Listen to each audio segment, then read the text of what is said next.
요한계시록을 이제 우리가 한 주 남았는데요. 그 요한계시록 전체 구조를 한 번쯤은 같이 살펴봐야 되겠다.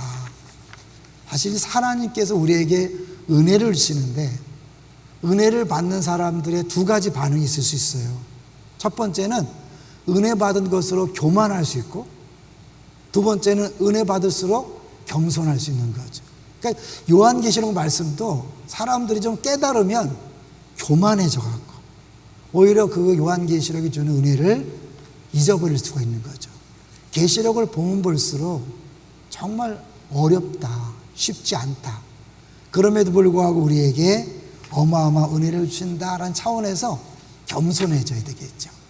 여러분들 앞으로 요한계시록을 계속 시간 나는 대로 자꾸 읽으세요. 이해 안 되는 부분은 빼놓고 읽으셔도 돼요. 사실 이해 안 되는 부분은 어차피 여러분에게 큰 유익이 되는 말씀이 아니에요. 그 가운데 우리가 이해되는 그 말씀만 꾸준히 읽어도요, 요한계시록이 주고자 하는 은혜는 다 받을 수 있어요. 할렐루야. 그러니까 괜히 막 어려운 부분에 대해서 막 머리를 쓰다가 하나 또 깨닫고 나서 막 교만해지지 마시고. 왜냐하면 그게 꼭 맞는 얘기가 아닐 경우가 많아요. 그래서 요한계시록은 한마디로 말하면 뭐에 대한 것일까요? 언제인가? 언제 이런 종말의 징조가 나타날까? 언제 예수님이 재림할까? 이런 질문이 아니라 주님이 반드시 오시는데 그럼 우린 지금 현재 어떻게 살아야 되는가? 그러니까 when, 언제가 아니라 how, 어떻게 사는가의 문제를 요한계시록에 끊임없이 이야기하고 있다는 사실을 기억하시기 바랍니다. 전체적으로요, 10장부터 14장까지가 하나의 그 삽입구거든요. 근데 어떤 학자는 7장하고 10장부터 14장을 두 개를 해서 세 개의 삽입구라고 하기도 하고 또 그걸 묶어서 하기도 하는데 그 부분을 잠깐 보려고 그래요. 요한계시록은 철저하게 구조적으로 했는데요.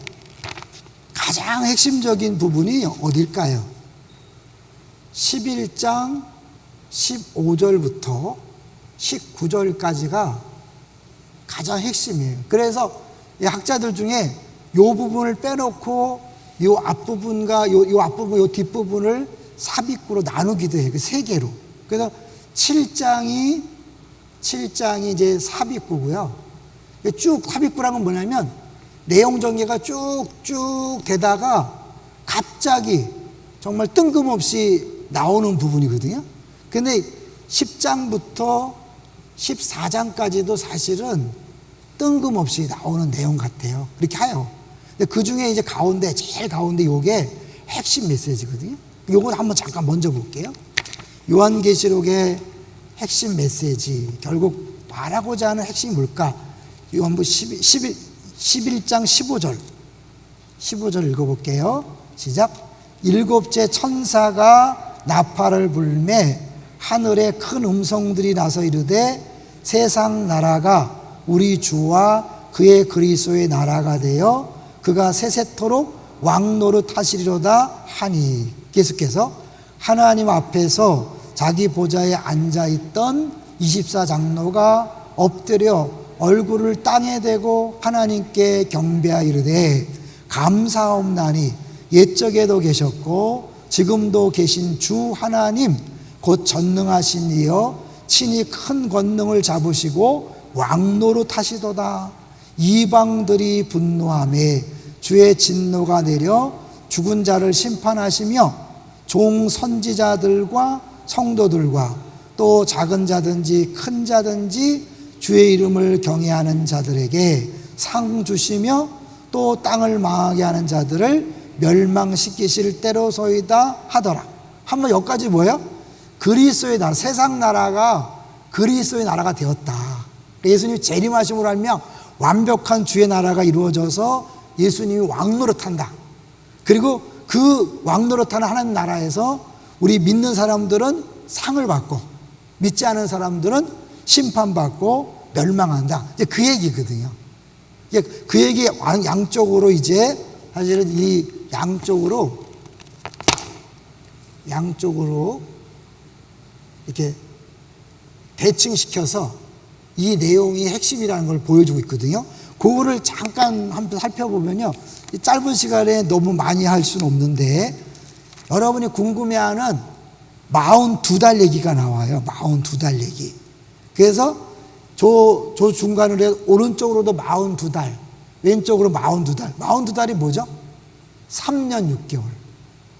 3년 6개월이라는 것은 다니엘서에 예언된 내용이고, 예수님 공생의 기간이 얼마 동안이죠? 3년 반이라고 많이 들어봤죠? 그러니까 결국 그 3년 반 예수님의 공생의 기간 동안 우리 모든 성도들이, 교회가 핍박받고 환난을 당한다.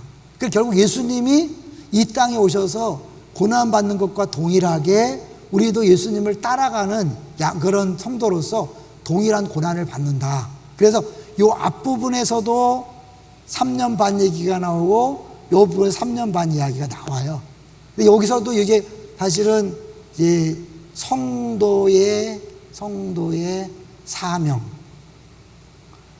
성도의 승리.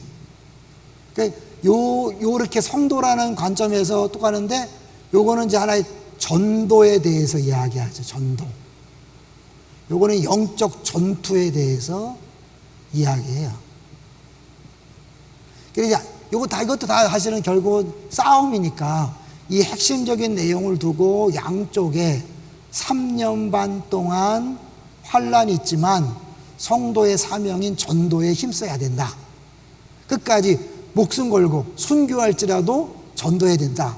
여기 이제 여기 나오는 막 무시무시한 용이 나오고 첫째 짐승이 나오고 둘째 짐승이 나와서 끊임없이 교회를 핍박하지만 결국 교회가 승리한다. 그 얘기를 하는 거거든요. 그러니까 요 14장까지 이렇게 쫙 먼저 중간에 해줌을 알미암아 이제 7장, 여기서 이제 5장은 그 천상의 계시처럼 보이고 6장에서 시작된 일곱인 7장, 8장, 9장 가고 10장부터 14장까지 넘어간 다음에 여기서 15장부터 다시 재앙이 이렇게 시작되는 걸 볼 수 있어요.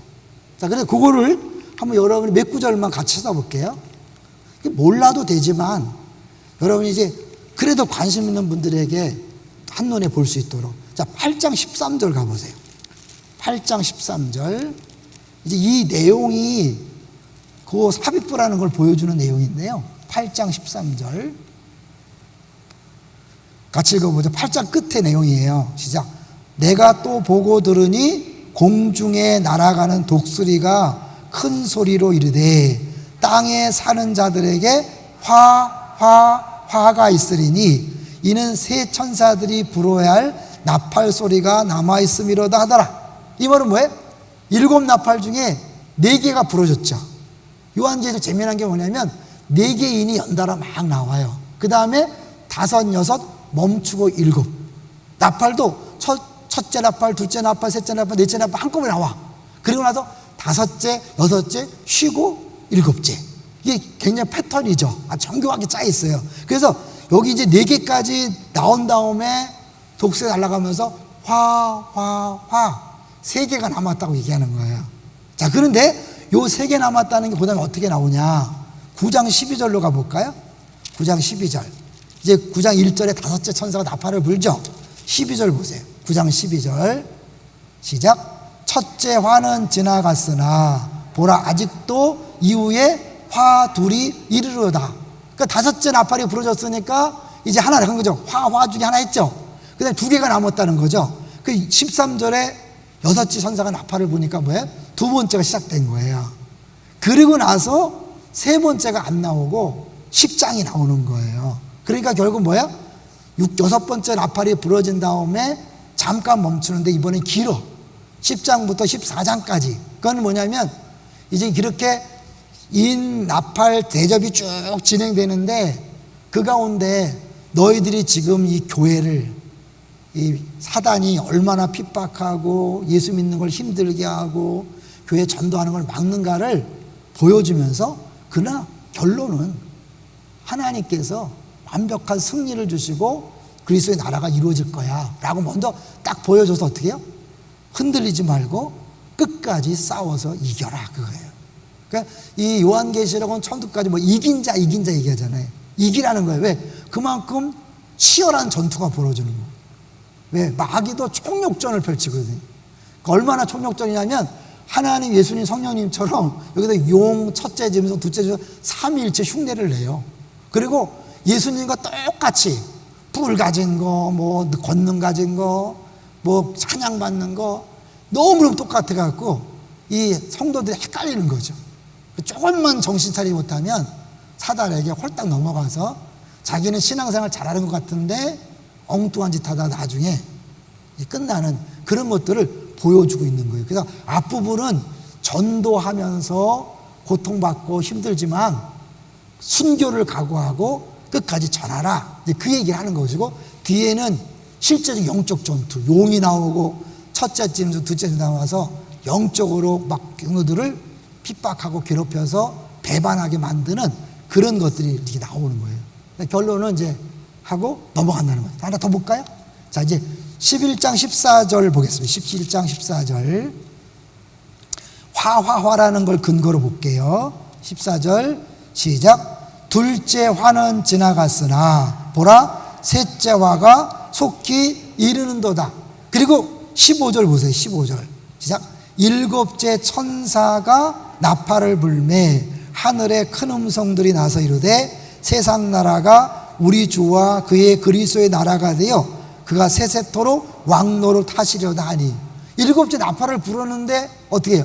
재앙이 쏟아져야 되는데 재앙이 안 나오고 어떻게 해요? 갑자기 하나님 나라가 이루어졌다고 그래요. 그게 이제 15장으로 껑충 가보면 거기서 다시 이제 재앙이 시작돼요. 자, 11장 15장으로 가보세요. 자, 15장 1절 시작. 또 하늘에 크고 이상한 다른 이적을 보매 일곱 천사가 일곱 재앙을 가졌으니 곧 마지막 재앙이라 하나님의 진도가 이것으로 마치리로다. 이 일곱 번째는 뭐 있는 게 아니라 그 다음을 열어준다. 많이 들어봤죠? 일곱인이 딱 띄어지면 뭐가 나타나는 게 아니라 일곱 나팔이 시작되는 거예요. 마찬가지로 일곱 나팔이 딱 불려지면 뭐가 이루어지는 게 아니라 일곱 대접이 시작되는 거예요. 그래서 결국 일곱째 나팔을 불고 잠시 있다가 이 일곱 대접이 이제 시작돼 갖고 재앙이 쭉 가는 거죠. 그 사이에 10장부터 14장까지가 우리에게 어떠한 상황에도 흔들리지 말고 이긴 자가 되라, 그 얘기하는데 그 중에 10장을 제가 보려고 그래요. 우리가 10장을 보는데 이런 배경을 모르면 그렇기 때문에 10장을 보는 거예요. 자, 이제 이 중간 삽입부의 첫 번째 파트인 10장을 한번 좀 보겠어요. 10장 1절부터 한번 잠깐 볼까요? 1절 시작.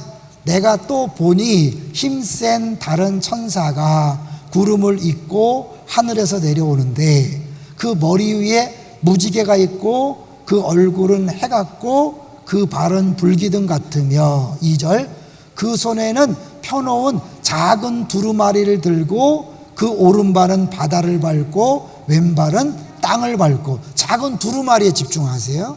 3절 시작. 사자가 부르짖는 것 같이 큰 소리를 외치니 그가 외칠 때 일곱 우레가 그 소리를 내어 말하더라.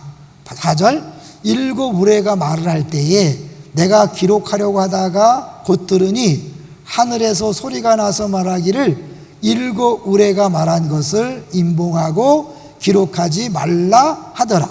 왜 임봉일까요? 보통 임봉이라는 것은 아직 그것이 이루어질 때가 아니기 때문에 임봉하는 건데, 나중 가면 이제 임봉하지 말라, 곧 임하니까 임봉하지 말라. 그래 여기는 이제 임봉하지 말고 기록하지 말라. 자, 5절 시작. 내가 본 바 바다와 땅을 밟고 서 있는 천사가 하늘을 향하여 오른손을 들고. 6절 세세토록 살아계신 이 곧 하늘과 그 가운데 있는 물건이며 땅과 그 가운데 있는 물건이며 바다와 그 가운데 있는 물건을 창조하신 이를 가리켜 맹세하여 이르되 지체하지 아니하리니. 뭐 하지 않는다고요? 지체하지 않는다. 그러니까 어떻게 보면 임봉하라 그랬기 때문에 오래 걸릴 것 같지만 계속해서 지체하지 않고 속히 온다고 얘기하죠. 7절 일곱째 천사가 소리내는 날 그의 나팔을 불려고 할 때 하나님이 그의 선지자들에게 정하신 복음과 같이 하나님의 그 비밀이 이루어지리라 하더라. 다시 11장 가보세요. 11장 15절. 좀 전 읽었었죠? 읽어볼게요. 시작. 일곱째 천사가 나팔을 불매 하늘에 큰 음성들이 나서 이르되 세상 나라가 우리 주와 그의 그리스도의 나라가 되어 그가 세세토록 왕노를 하시려다. 예수님이 이 땅에 오셔서 전한 메시지가 뭐예요? 회개하라, 천국이 가까웠느니라. 세례요한도 회개하라, 천국이 가까웠느니라. 그리고 예수님께서 하나님 나라 비유를 얘기했잖아요. 예수님 왕으로 오셔서 하나님 나라가 이미 이루어졌죠, 그죠? 이미 오셨잖아요. 그러나 아직 완성은 재림 때 이루어지기 때문에 그 긴장 사이에 우리가 살아가는 거죠. 그 가운데에서 이미 왔지만 아직 완성되지 않은 그 긴장 상태 속에서 이런 환난과 핍박과 어려움들이 있지만 끝까지 버티고 견디고 이겨내라, 그런 거죠. 자, 그런데 이제 중요한 게 그 다음이에요. 아주 오늘 집중적으로 말씀 전하고 싶은 것이 그 다음인데 8절 시작. 하늘에서 나서 내게 들리던 음성이 또 내게 말하여 이르되 내가 가서 바다와 땅을 밟고 서 있는 천사의 손에 펴놓인 두루마리를 가지라 하기로. 두루마리 또 나왔죠. 9절 내가 천사에게 나아가 작은 두루마리를 달라 한즉 천사가 이르되 갖다 먹어버리라. 내 배에는 쓰나 내 입에는 꿀같이 달리라 하거늘. 오늘 제목이 뭘까요? 오늘 제목이 단맛과 쓴맛이.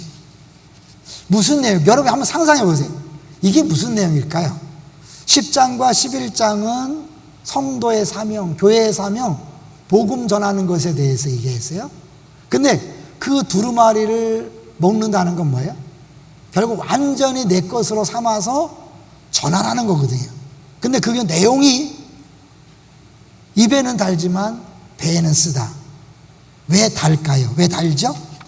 그거는 결국 하나님 나라가 이루어지고 우리에게 상 주시고 우리에게 온전한 구원이 주어질 것이라는 좋은 소식이잖아요.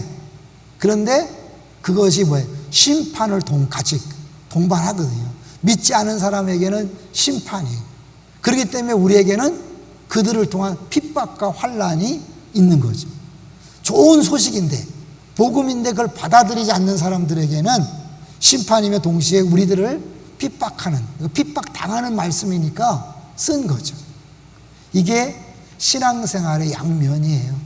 분명히 우리에게 소망이 있고 행복하고 좋고 신나고 즐거운 복음이지만, 말씀이지만, 그러나 그것 때문에 우리는 고난당하고 핍박당하고 심지어 죽기까지 한다는 거죠. 그거를 각오하라는 거예요. 그러니까 예수 믿는 게 이렇게 힘들어야 되나? 꼭 이렇게 힘들게 믿어야 되나? 그 사람 아직 뭘 모르는 거예요. 아니, 그게 당연한 거예요. 우리 지난주에 14장에서 보면 그 하나님 앞에서 노래하는 사람들의 특징이 뭐였어요? 어린 양을 따르는 자들이잖아요. 말씀드렸죠. 어린 양은 죽음을 전제하는 거잖아요. 멋있는 게 아니에요. 화려한 게 아니에요. 어린 양은 죽음이에요. 근데 그 죽으러 오신 그 예수님을 따라간다. 자기를 부인하고 십자가를 지고 따라가니까 신앙생활에는 당연히 고난이 있고 죽음이 있고 핍박이 있는 거죠. 그러니까 요한계시록을 해석할 때 우리나라 입장에서 보지 말고 1세기부터 20세기까지의 모든 나라, 모든 민족, 모든 사람에게 주어진 말씀을 생각해 보세요. 그러면 신천지에 빠질 염려가 없어요. 하나님이 그렇게 어리석고 하나님이 작아요? 신천지 개들이 할게요. 개들을 위해서 그걸 썼겠어요? 아니 미쳐도 한참 미쳤지. 하나님이 지금 신천지 개들을 이렇게 하겠냐고요. 근데 그걸 빠지고 있는 사람이 무슨 거죠? 더 나가서 여기 나오는 내용을 오늘날 뭐에 막 적용시키지 않아요? 그 자체가 틀린 거예요. 하나님이 1세기에도 주셨고 2세기에도 주셨고, 그렇다면 오늘날 이걸 적용한다면 그럼 1세기부터 19세기 사람들한테는 이게 해당이 안 되잖아요. 그러니까 여러분 이거를 1대1로 뭐에 적용하는 자체가 틀린 해석인 거예요. 그러니까 거기에 현혹될 거 없고, 하나님께서 모든 예수님 이 땅에 오셔서 다시 오시는 그날까지 모든 성도들이 겪어야 될 환난, 고통을 이해하게한다. 이게 받아들이는 거예요. 그냥 괜히 막 666이 뭐냐, 적그리스도가 뭐냐 그래갖고 막 하지 마세요. 예전에 이제 EU라고, EU 아시죠? 유럽연합. EU가 처음에 9개국이 됐어요. 9개국. 여기 10분이 나오니까 이제 한 나라만 더 가입하면 이제 끝난다. 그래갖고 온 세계가 긴장했어요. 지금 몇 개예요? 20개가 넘어요. 그러니까 지금 어떤 것에 지금 당대에 뭐에 적용하는 자체가 주님 원하시는 게 아닌 거예요.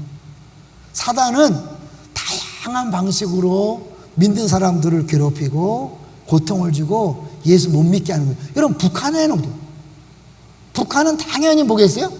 해석한다면 김정일이고 공산주의겠죠. 저 아프리카는 누가 되겠어요? 거기도 김정일인가요? 아니잖아요. 그러니까 여러분, 이거 잠깐만 생각해 보면 뭐에 대립하는 자체가 잘못된 거예요. 그걸 맞다고 큰 소리 빵빵 치면서 하는 자체가 굉장히 어리석은 거예요. 아시겠죠? 네. 이제 좀 이따 이제 결론적으로 말씀드리겠는데, 이 모든 것들을 우리가요, 알고 반드시 미래에 되어질 일을 생각하면서 어떻게 해요? 오늘을 내가 그 미래를 맛보고 붙잡은 사람처럼 그렇게 살아가는 게 필요하다는 거죠. 자, 이제 꼭 갈게요. 10절을 보세요. 10절 시작. 내가 천사의 손에서 작은 두루마리를 갖다 먹어버리니 내 입에는 꿀같이 다나 먹은 후에 내 배에서는 쓰게 되더라. 그러니까 이게 내가 예수 믿으면서 아무런 어려움이 없다, 말씀대로 사는 게 아무 고통이 없다, 말씀을 안 먹은 거예요. 그냥 입에만 놓다 뺀 거예요. 아시겠죠? 그냥 뭐 신앙생활이 너무너무 좋아요, 행복해요. 예, 주 안에서 행복한 거예요.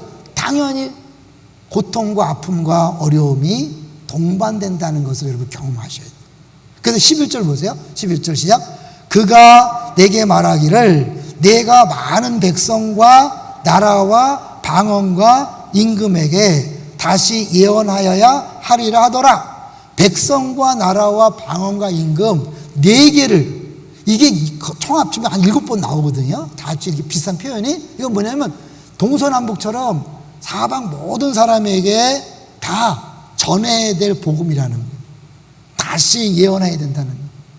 결국 다시 전해야 된다는 거죠. 끊임없이 우리에게 도전하는 게 뭐냐면, 우린 지금 어렵지만 또 전해야 되고 또 전해야 되고, 특히 코로나19를 겪으면서 우리는 요한계시록이 더 피부로 와닿아야 돼요. 왜? 전하기 어렵잖아요. 지금 교회 다닌다고 말하기 어렵잖아요. 이걸 더 전해야죠. 더 욕을 먹고 더 침뱉음을 당하고 고난당해도 더 해야 되는 거죠. 그러니까 뭐 지금 전도하면 안 되지 않습니까? 이런 상황에서 복음을 모르는 거죠. 여러분, 막 칼이죠. 목에 칼이 들어와도 해야 되는데 그까지 비난, 욕먹는 거 어때요? 당연히 해야 되죠. 그런 의미에서 우리가 이 어렵지만 시작한 거 너무 잘한 거예요. 여러분, 더 카톡 보내시고 문자 보내시고 또 영상 보내시고, 아시겠죠? 보내시고 잠깐해서 접촉을 하셔야 돼요. 자, 이제 이 11장에 가보시면 이제 이 특별히 이 계속해서 다 있지 않았지만 결국 죽어요. 복음을 전하다가 죽어. 근데 하나님이 왜 가만히 두셨을까? 자, 11장 10절 한번 보세요. 자, 11장 10절 시작. 11장 10절이에요. 시작. 이 두 선지자가 땅에 사는 자들을 괴롭게 한 거로 땅에 사는 자들이 그들의 죽음을 즐거워하고 기뻐하여 서로 예물을 보내리라 하더라. 이 두 선지자 누굴까요? 증인을 얘기하는, 교회를 얘기하는. 그 왜 둘이 나올까? 학자들이 얘기해요. 이 증인 되기 위해서는 최소한의 조건이 둘 이상이잖아요. 교회는 최소 조건이 뭐예요? 두세 사람이 내 이름으로 모인 곳에 나도. 결국 왜 두세 사람이냐? 공동체가 되어야 되기 때문에 두세 사람이지만 동시에 그 두세 세는 뭐예요? 요한계시록 비춰볼 때 증인의 자격 조건인 거예요. 그러니까 교회의 존재의 목적이 뭐예요? 복음 증거. 그 복음을 증거하지 않는 교회는 존재 목적을 잃어버린 거예요. 할렐루야! 성도가 복음을 증거하지 않는다? 존재 목적을 사라진 거예요. 아시겠죠? 어떤 상황에서도 우리는 이 증인의 사명을 받고 살아가는 거죠. 예수님도 그랬잖아요. 가서 모든 족속으로 제자 삼고. 그냥 요한계시록을 뚝 떼어놓지 말고 예수님 말씀과 다 연결해 보면 다 같은 거예요. 그걸 막 따로 띄워놓고 나서 신비한 것처럼 하니까 어려워지는 거죠. 결국 신약의 모든 내용들, 구약의 모든 내용이 요한계시를 통해서 해석이 되고 이 결론이 나지는 거죠. 얼마나, 그쵸? 이해되시죠? 안 돼도 할 수 없어요? 11절 시작. 3일 반 후에 하나님께로부터 생기가 글 속에 들어가매 그들이 발로 일어서니 구경하는 자들이 크게 두려워하더라. 예수님이 죽은 지 3일 만에 부활한 것처럼 증인들도 죽었다가 어떻게 해요? 예수님 저 똑같이 3일은 아니고 3일 반 후에 살아났어요. 그러니까 똑같이 가는 거예요. 예수님이 이 땅에 고난받고 죽고 부활한 것처럼 우리들도 어떻게 해요? 고난받고 죽고 부활하는 거예요. 똑같이 가는 거예요. 자, 12절 시작. 하늘로부터 큰 음성이 있어 이리로 올라와라 함을 그들이 듣고 구름을 타고 하늘로 올라가니 그들의 원수들도 구경하더라. 하나님이 믿는 사람들을 사실 결코 이렇게 고난에서 면제시켜주지 않아요. 그것을 보여주는 게 11장 1절 2절 어렵지만 볼게요. 11장 1절 2절 시작. 또 내게 지팡이 같은 갈대를 주며 말하기를 일어나서 하나님의 성전과 제단과 그 안에서 경배하는 자들을 측량하되. 성전을 측량하라 그래요. 측량이란 것은 하나님의 보호를 이렇게 의미하는데 2절 시작. 성전 바깥 마당은 측량하지 말고 그냥 두라. 이것은 이방인에게 주었은즉 그들이 거룩한 성을 42달 동안 짓밟으리라. 아까 그죠? 3년 반. 안이라는 것은 어쩌면 성도의 영적인 부분이라고 한다면 성전 바깥은 뭐예요? 성도의 육신이라고 그렇게 해석을 해요. 그러니까 결국 우리의 영혼을 하나님 지키시고 심지어 육체는 고난받되 죽기까지도 하나님께서 허락하신다는 거예요. 근데 그 죽음이 끝이 아니라 다시 부활한다는 거예요. 근데 그 죽음을 통하여 결국 하나님께서 하신 일은 뭐냐면 우리의 순교를 통하여 하나님 나라가 이루어지게 한다. 그래서 결국 15절부터 18절까지 그 내용을 먼저 딱 보여주는 거예요. 아직 7 대접이 남았는데도 미리 이걸 딱 결론을 보여준 다음에 양쪽에서 이렇게 해서. 그래서 이제 양쪽에 그걸 다 보여드릴 수는 없어요. 이렇게 해서 여기 이렇게 비슷한 내용, 또 이렇게 비슷한 내용, 이렇게. 아시겠죠? 가운데 놔두고 그렇게 비슷한 내용이 이렇게 가는 거죠. 그러니까 앞뒤로. 그래서 7 나팔과 7 대접이 이렇게 딱 이렇게 양옆에 딱 있어요. 굉장히 구조적으로 정확하게 이렇게 했다는 것을 볼 수 있어요. 이제 우리 결론 부분으로 이제 가보려고 그래요. 요한계시록에 이제 마지막 주일날 할 건데 마지막 약속이 뭐죠? 내가 속히 오리라. 결국 이 모든 것들 승리를 이미 다 보여주셨지만 여전히 너무 힘들고 어려운 이 땅의 삶 가운데 우리가 하루하루 버틸 수 있는 힘은 어디서 오냐면 예수님께서 속히 오리라. 근데 그 속히 오리라는 그 표현이 주일에도 말씀드리겠지만 미래형이 아니에요. 오실 것이다가 아니에요. 현재, 수동태, 중간태 이런 얘기를 해요. 그 말은 뭐냐면 결국 예수님이 어쩔 수 없이 오는 것이고 현재 지금 오고 있는 중이라는 의미인 거죠. 그러니까 결국 그분이 나중에 올까 말까 결정하는 게 아니라 지금 이미 출발해서 온 거예요. 그래서 쉽게 오늘 밤에 올 수도 있고 내일 올 수도 있어요. 근데 2000년 동안 그렇게 하신 거예요. 하루가 1000년 같고 1000년이 하루 같던 그분은 그때부터 막 2000년이니까 먼 데부터 조금씩 1mm씩 온 게 아니라 그때부터 우리 현실적으로 오실 것을 약속했고 실제로 오고 있는 중인 거죠. 우리가 볼 때는 먼 것 같아도. 그걸 보여주는 게 뭐냐면 예수님이 오셨잖아요. 이미 우리 가운데 오셨죠. 성령과 오셨잖아요. 그러니까 이게 올지 안 올지 그런 게 아니에요. 근데 이게 바로 임박한 재림에 대한 신앙이 매일매일 삶을 우리로 하여금 다르게 살게 하는 거예요. 오늘 끝나. 그러면 어때요, 여러분? 오늘 밤 끝나는데 부부싸움 할 수 있을까요? 오늘 끝나는데 막 욕심 부리고 막 사기칠 수 있을까요? 우리가 정말 그 재림을 정말 오늘 밤에 오신다고 믿는다면 움켜쥘 필요가 없는 거죠. 근데 우리는 끊임없이 나도 모르게 또 깜빡 잊고 또 막 움켜잡고 욕심 부리고 내 뜻을 고집하고 내 뜻대로 대행나 하잖아요. 다시 정신을 차리는 거죠. 이 재림 신앙, 오늘 밤 그러면서 하루씩 버텨가는 거예요. 근데 그 재림했을 때의 완벽한 눈물을 닦아주시고 모든 고생이 끝나는 그거를 어떻게 해요? 내가 미리 생각하면서 맛보면서 살아가는 거니까. 그렇잖아요. 사실 내일 소풍인데 어때요? 언제부터 들뜨죠? 오늘 밤부터 들뜨잖아요. 이미 오래가도 잊어버렸나요? 내일 소풍 간다 들뜨잖아요. 이미 오늘 우리는 신나게 살고 있거든요. 예수님의 재림을 정말 믿는다면 여러분 어때요?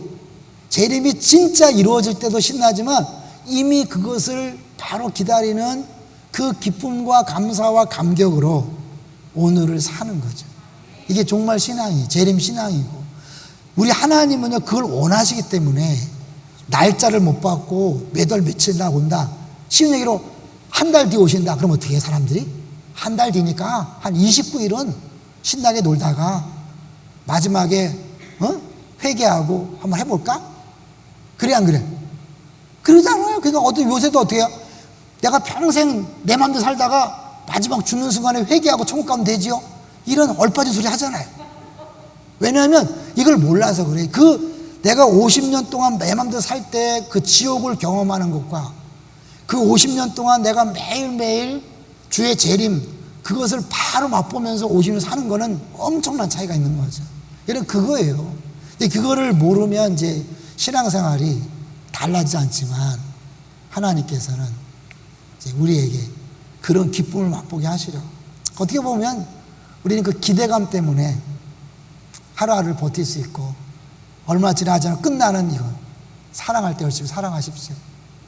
나중에 천국 가면 그 재림하시면 도와줄 기회도 없어요.